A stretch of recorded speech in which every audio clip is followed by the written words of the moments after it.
बिस्मिल्लाहिर्रहमानिर्रहीम। अस्सलामु अलैकुम वरहमतुल्लाहि वबरकातुह। खुशामदीद इस्लाम की दुनिया में।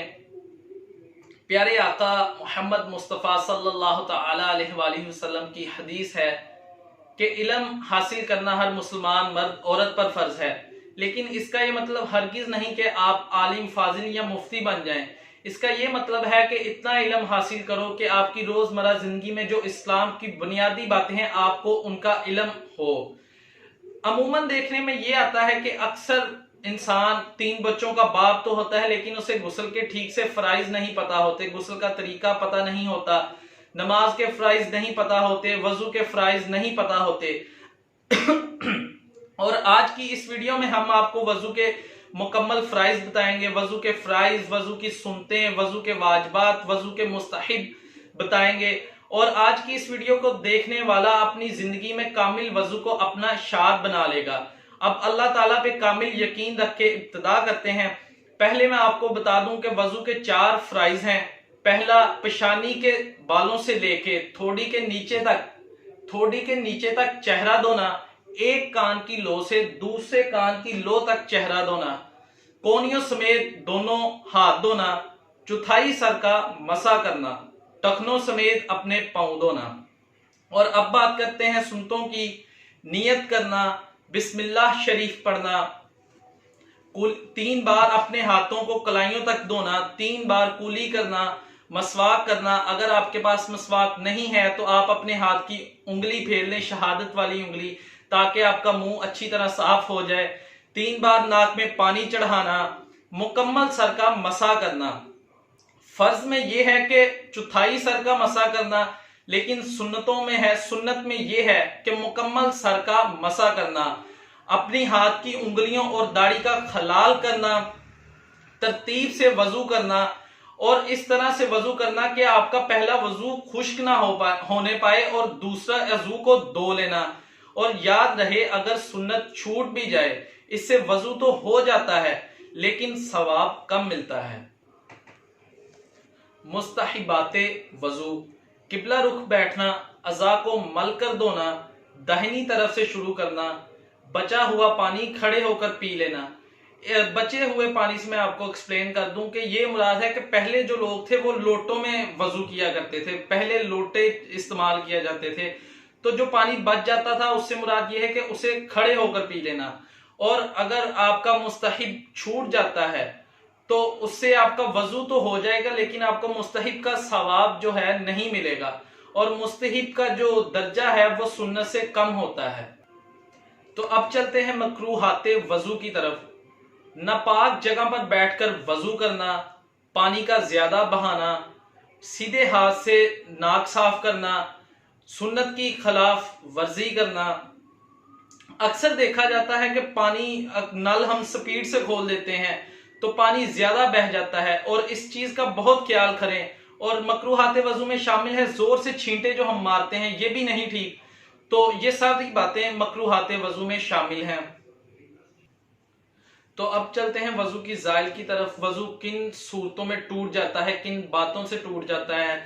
पेखाना, पेशाब या हवा का खारिज हो जाना, जिस्म के किसी हिस्से से खून या पीप का निकल आना, मुंह बह कर कह आ जाना का मतलब ये है उल्टी, वॉमिटिंग वगैरह। सोहबत कर लेना, सोहबत का मतलब है हम बिस्तरी। नशे में मस्त हो या बेहोश हो जाना, टेक लगाकर या लेटकर सो जाना, आंख बंद कर लेना, ये सब वजू की ज़ाइल में आ जाते हैं। नमाज में कहका लगाकर हंसना, ये सारी बातें वजू के ज़ाइल में आ जाती हैं। इन चीजों से वजू टूट जाता है। तो अब चलते हैं वजू के तरीके की तरफ। पहले जो है आप कोशिश करें किबला रुख बैठें और ऊंची जगह पर बैठें, और जगह पाक होना बहुत जरूरी है।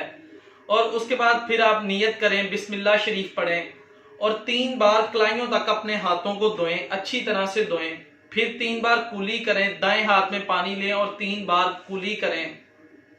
और उसके बाद दाएं हाथ से नाक में पानी डालें और बाएं हाथ की छोटी उंगली से अपने नाक को अच्छी तरह से साफ कर लें। और उसके बाद अपना चेहरा धोएं, पेशानी के बालों से लेके थोड़ी के नीचे तक, और एक कान की लो से दूसरे कान की लो तक अच्छी तरह अपना चेहरा 3 बार धो लें। और अगर आपके दाढ़ी शरीफ है तो उसमें अच्छी तरह पानी बहाएं। चेहरा 3 बार चेहरा धोने के बाद आप अच्छी तरह दाढ़ी को गीला करना चाहिए, तो वो आप आसानी से कर सकते हैं 3 बार चेहरा धोने के बाद भी। उसके बाद आप अपने बाजू धोएं 3 बार कोहनियों तक। पहले दायां बाजू 3 बार धोएं, फिर बायां बाजू 3 बार धोएं। अक्सर लोग मैंने देखा है मस्जिद में वो चुल्लू भर पानी ले लेते हैं और वो ऐसे बहाते हैं, जिसकी वजह से जो है पूरा वजू जो है नहीं खुश्क रह जाता है, कई बार जगह खुश्क रह जाती है।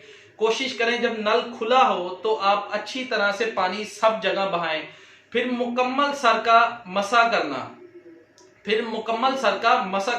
और मुझे इसमें एक बात और याद कि मतलब अक्सर ना कोहनियों से पीछे रह ही जाती है जगह, तो मैं फिर से कहना चाहता हूं कि कोहनियों से पीछे अच्छी तरह उसे धोएं, हाथ फिरें ऐसे अच्छी तरह, ताकि खुश्क ना रह जाए और मुकम्मल वजू का जो फर्ज है वो अदा हो। और मुकम्मल सर का मसा करना, आप चौथाई सर का भी मसा कर सकते हैं, लेकिन कोशिश करें मुकम्मल सर का मसा करें। सुनते नबी सल्लल्लाहु ताला अलैहि वसल्लम है। मुकम्मल सर का जो मसा है वो इस तरह है, आप 3 उंगलियां इस तरह लें, ये आप देख सकते हैं, ये 3 उंगलियां आप इस तरह लें और यहां से शुरू होके यहां ये पीछे तक लाएं और ये हाथ फिर सीधे करके ये ऐसे आगे तक ले आए और फिर कानों में शहादत की उंगली जो है, कानों में शहादत की उंगली इस तरह फेरें और अपने अंगूठे जो है कानों के पीछे ऐसे फेर लें। और फिर ये बैक साइड हाथों की जो है वो आप ऐसे अपनी गर्दन पे फेरें और फिर उंगलियों का खलाल और दाढ़ी का खलाल करें और उसके बाद टखनों समेत अपने दोनों पांवों को धो लें। जज़ाकल्लाहु खैरा। तो वजू के बाद की दुआ जो है दूसरा कलमा है, आप वजू करने के बाद आसमान की तरफ देख के शहादत की उंगली उठा के आप दूसरा कलमा पढ़ें, अशहदु अल्ला इलाहा इल्लल्लाहु वहदहु ला शरीका लहु व अशहदु अन्ना मुहम्मदन अब्दुहु व रसूलुहु। तो इसकी फजीलत ये है कि आसमान में आपके लिए रहमत के दरवाजे खोल दिए जाते हैं। तो उम्मीद करता हूं आपको वजू का तरीका जो है बहुत फायदा मिलेगा इस बात से कि आपको मुकम्मल वजू का तरीका मैं आपको बता चुका हूं। और अगर आपका इस मुतलका कोई सवाल है तो आप मुझे नीचे कमेंट्स में कर सकते हैं, कोई भी सवाल पूछना चाहते हैं, नहीं कमेंट्स नहीं करना चाहते, डिस्क्रिप्शन में मेरा मेल है, चैनल का जो मेल है आप मुझे मेल कर दें, मेरा व्हाट्सअप नंबर है आप मुझे व्हाट्सअप कर दें। अब मुझे हाफिज मोहम्मद अली अनवर को दीजिए इजाजत। अस्सलामु अलैकुम व रहमतुल्लाहि व बरकातहू।